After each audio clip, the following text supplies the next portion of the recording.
Welcome back to our discussion on The Life We Bury by Allen Eskins. We're glad you stopped by. Say hello in the comments or email us at thegallimaufrygals@gmail.com. You can also find us on Instagram and Twitter. We're excited to meet fellow book lovers and book lovers-to-be and to have conversations with you. Thanks again for hanging out. We hope you're amused and inspired to keep reading and to engage in dynamic conversations. And then, was there a particular scene that resonated with you or stayed with you after the finished novel? It's an interesting question. I don't remember who asked that. You did. Okay. There is a list of questions, so that's probably why it doesn't personally feel familiar. I took that one. I stole that one. Fair enough. Trying to think now that trying to think if there's anything that really stands out. The cabin scene stands out to me. Me too. This is where he escapes the trunk, and then he runs through the forest and he finds a hunter's cabin and he makes a little place for himself to stay overnight before he continues on. Well, there was also a blizzard going on. And there was a blizzard going on. That's right, and he made a winter coat out of Yeah, just extreme innovation in a time of complete alertness and your life is on the line and what lengths you'll do to just survive and and how every good Minnesotan and Wisconsinite knows how to make snowshoes and things out of whatever you find around. I mean, I don't, but I could figure it out.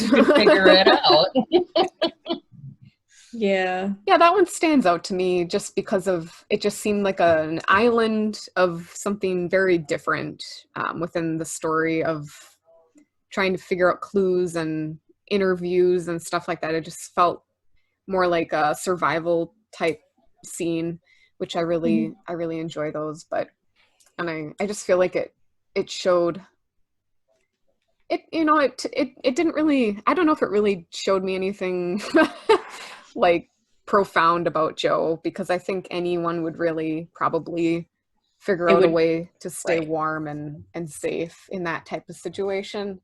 And I actually thought it was a very realistic thing, because up here you could go anywhere in the woods and probably stumble across a cabin. Yeah. It is pretty likely, yeah. But that scene actually stuck with me too. Yeah. That one kind of, it was kind of along closest to a road, so it makes because there was a dirt path one too that he kind of stumbled upon. I think that scene actually stuck with me too, partially just because he was clever to make everything, but I was also half expecting the entire time that DJ's dad would show up and just kill him. I was waiting for it to be their cabin, or that he was totally going to show up. I thought it was going to be his cabin. Yeah. Yep. Oh, that would have sucked so bad, but that would have been so good.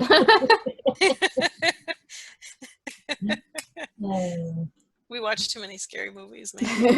Maybe. No one gets away scot-free to a cabin. Right. Exactly. Cabins are that's where you end up dying. Exactly. Maybe the author thought he was being unique in that sense, that the cabin wasn't a place of murder. It was a safe haven. I just thought it was a very Midwestern thing. Yeah. Minnesota, Wisconsin thing to have a hunting cabin. It just struck me as very plausible. Plausible and also very, I can think of the word how to spell it, but I can't say it. Spell it out. No. But it was very fortunate that it was there. Yeah. I think too, just not really a scene, but the image of just the two of them sitting in front of the window, Carl and Joe sitting in front of the window while it's snowing out. I think that just, when I think of this book, that's probably the first thing that I think about. It's just that serene, like, I really liked the character of Carl. I really felt he's definitely my favorite character in the book. And yeah, that just kind of scene or that image comes to my mind the most. You know what I think's weird? Like, I thought the cover was sort of weird. I was just gonna do that. Really? Oh, and wait, hold yours up, because your picture is different. Okay, yours is more like a cabin in the woods. Oh, interesting. Yeah. This looks more like a shed that would get burned. Oh. And so I was like, I never pictured any of the stuff that got torched as happening in the winter. No. So I was like, but that doesn't look like a hunting cabin to me. So I was like, why is it winter? Like, I felt like it was a little disjointed to the story. And yours makes way more sense. I think Angie, I think the picture on yours is at where they end up at the very end. At that barn. Yeah. Okay. Well, that makes sense. Drives up and has to stop and then walk. Yeah. Okay, that makes sense. That does make sense. For a long time, I was really confused. This one doesn't really look like a barn. It looks more like it doesn't look like a cabin per se. Really? It looks too small to be like a house, though. I think it looks like a cabin. Shed, so it's probably a hunter's cabin. I do. A lot of hunter cabins look like sheds. I did think of it as. I didn't even think about the cabin scene, like in terms of this, which is really funny. But yeah, the whole time I was looking at this, I figured that because the whole crime was related to a burning shed. So that was what I was trying to think of this as. But yeah, it doesn't. You're right. It doesn't. And I was thinking more like, oh, it's buried in snow. Yeah. Oh, the life we bury. But it's like the scene that focused on snow was like him, I don't know, saving himself. I don't know. Yeah. Yes. Interesting. I don't know. Something feels disjointed there. I don't know. I would agree. I would probably choose a different. Yeah, I probably wouldn't have chosen that picture either, honestly. True, but I really do think Miranda's right in that it's the barn at the end of the scene of the book. Almost called it a movie again. What was the barn again? I don't actually remember the barn. That's where the whole saving Lila and almost getting killed takes place at. It's a barn. Okay. And the sheriff or the police. For some reason, I wasn't thinking of it as. I didn't even know. I must have been reading faster or something. I just thought they were on the property of the farmstead. I didn't think it was in the barn. It was in front of the barn. It was in front of the barn. Oh, okay. Yeah. Because she was chained or handcuffed up into the doorway. Gotcha. Yeah. Okay. I gotcha. Okay. Yeah. I don't know. Oh, the scene that resonated with me though, I think was either reading about the description of the burned body, the girl that had been, raped and murdered and burned 30 years ago. That seems sort of weird to me. I don't know. I had weird dreams after that. And then, I don't know, it really bothered me, that whole, him blocking Lila from the doorway. And it made me think of that movie Rocky. I've only seen it one time. And I watched it 10 years ago. Because I was I don't know, I've never seen it, I'll watch it. And he does the same thing to that girl he likes, and then they end up I think getting married or something. Yeah, I've never seen Rocky, so I don't know. Yeah, it's total they go out on a date and they go back to his apartment, and then she wants to leave and he's like, you can't leave, and he stands in front of the door and won't let her leave. Oh. And I'm this is awkward, and it was almost replaying it in the book, and I was what the hell? Why do people think this is okay? No, it's why do men think this Why do men think this is okay? This is not, kind of a domination kind of thing. Yeah, and it was she looked very scared in the movie. She was very sort of a timid sort of personality, and it was very shy. And it's sometimes you need someone to pull you out, but not like that. Right. I don't know. I don't like that. That's all. Yeah, there were probably more not necessarily disturbing, but more like negative type scenes throughout the book, I would say, than there were like uplifting scenes, maybe. Yeah. I don't know. That's true. like It was a crime mystery, though. Mm-hmm. Well, when he brought that girl home in high school and his mom was calling her a skank and arguing with the guy, that that kind of stuck in my head a little bit too. Mm-hmm.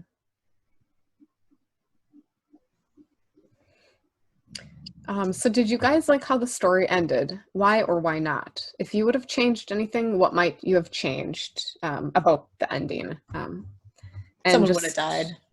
Yeah. What's that? Someone would have died. Oh, you would have changed it to that? Mm-hmm. Who would have died? Probably Lila. That's where I thought it was going to go. I mean, just to me, the ending was one of the most movie-like endings. So should we just summarize the ending quick? Yes. Okay. Someone would probably do it better than I would, but I can try. I guess I can. Basically, they end up at this barn. Lila has been kidnapped. She was brought there. Joe comes out there in his own car. He kind of phones the police guy and has him on Jeremy's phone that he left in the car while he's talking to DJ. And they basically being like, hey, yeah, I'm coming to this place, to let the officer know that where he's going to be and that, hey, they have Lila. Okay, wink, wink.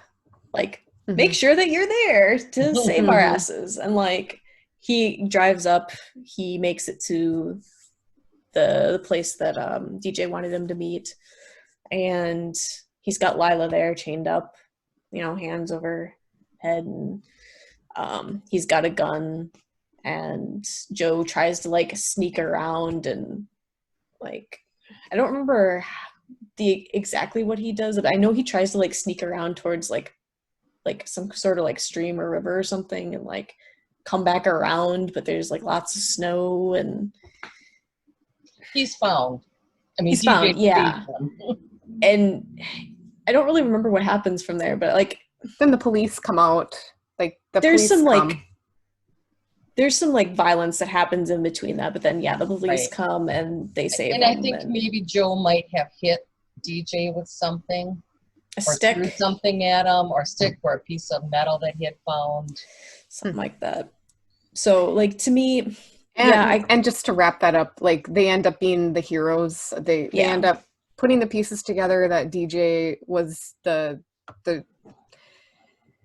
he raped and maybe murdered other victims. So then they get a bunch of money that they split 3 ways with Lila, Joe, and Jeremy. Reward money. Reward money for solving the other crimes. Yeah, 2 other crimes that had happened in other cities. In other states. So there was outstanding rewards. So they ended up, they find out, I don't know, it was like a couple weeks later or something like that. Right. They get all this money, and it was a decent amount of money too. Yeah. Yeah. Was it like $120,000 or $150,000 or something to split 3 ways? Something like that, yeah. Something like that. So like it was a decent amount of money. Like honestly, like to me, like the happily ever after kind of vibe of it, and like just the fact that everyone made it out alive, everyone made it out okay. They end up with a bunch of money so Joe can keep going to school, doesn't have to get a full-time job, and Jeremy can live with him. To me, it was a little much. I'm with you. If like, it would have been a little cheesy without the money, but the money on top was just like, okay, like CW movie. Like, Hallmark. Yeah. Like, if the money wasn't involved, like, I know that's not why he did it, but like, if the money wasn't there or one of them would have died, I think it would have been more believable. Yeah, I thought for sure Lila was a goner. I mean, that just seemed kind of a little unbelievable that they both came away unscathed. And also the fact that the cops got there as fast as they did. Yes. Right? Especially since he's like, oh, hey, it should take you this long to get from your apartment to here. And he didn't call the detective until like halfway through his car ride. Right. That's when he saw the phone in the back seat. And yeah. Like, it felt like the cops got there, like, super minute fast. of time. Like, and I mean, they can speed and stuff like that, but you have to think about the time that it takes to get, like, a squad together to be able to. And it's winter. Well, and I think what the Minneapolis cop did was he got a hold of the local, either state police or the county police or city police, where they were actually closer and could get there. Maybe, but he was also there. So. I know, that's the part that was a little... True.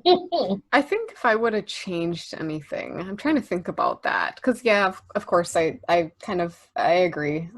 It was very happily ever after kind of feeling. Yeah, I definitely feel like the money thing would have, I think that kind of was kind of overkill a little bit, maybe. But, yeah, because I like, it is an interesting, like, it would be interesting to see, like, now that he is Jeremy, like, you know, like, it's not going to be perfect, you know, like, and the money part just kind of makes it sequel to this too. So. Oh, really? I don't know if it's about, I know this is number one, but I don't know if it's necessarily, yeah, I think there's like Joe Talbert number one. So, like, I think you can continue on different novels or journeys with the main character. Yeah. Interesting. But yeah, it did feel very hokey for the happily ever after. It did feel very, like you said, Hallmark movie-ish. And not real life. I can't remember if Carl was, like, did they absolve him before he died even too? Yes. Okay, yeah, that was another thing that I would have changed. I would have changed the fact that Carl wasn't absolved, but he was at peace with his own life and his own knowledge of himself. It's like he didn't need that confirmation from the public that, you know, like, I am who I am and I didn't do what I didn't do. Like, that he just was at peace with himself and that was all that mattered. Like, that was another thing that I would have changed. See, I like that he was alive when he got it and he died like the day after or 2 days after. And I think that put him at peace with himself in his life, and then he felt like he could leave. Yeah, it sort of had that feeling like not that he was holding out for that, but it was like, okay, now I can go. Yes, it's yeah, that's what I got. And I thought it was interesting too that once they found out that he was innocent, the nursing home moved him to a nicer room with a view. They were like nicer to him then, and you know, because before he was a rapist and a killer. And he was a pain in the ass because he had, you know, they had to, you know, deal with him having cancer. Yeah, and then all of a sudden it's like, poor Carl, right? And it's just and I thought that was a very real person kind of part of the book, because I could see that happening. Oh, for sure. You know, even though you don't have supposed biases, people do. And that kind of goes into that last question of, did you take away from this story any sort of lesson or multiple lessons? Or maybe what are one or two major lessons, thought points that you came away with from this book? Thanks so much for hanging out with us. We hope you've been amused by our antics, inspired to read, and maybe even feel encouraged to find or create your own book club. At 100 subscribers, we are doing a book giveaway. At 200 subscribers, for our 5th round reading, we will randomly pick from your book suggestions. So we encourage you to share our channel with other book lovers and book lovers to be. As discussed, this book has a happily ever after ending. Sometimes these kinds of endings can be a relief after the stresses of the plot. What are some kinds of stories where you prefer the happily ever after ending? What are some kinds of stories where you prefer a darker twist? Feel free to give examples of books. Share your thoughts. Join the discussion in the comments below. Also, remember to check us out on Instagram and Twitter. And feel free to email us at thegallimaufrygals@gmail.com. We'll see you next week for our last episode of our discussion on The Life We Bury. Happy reading.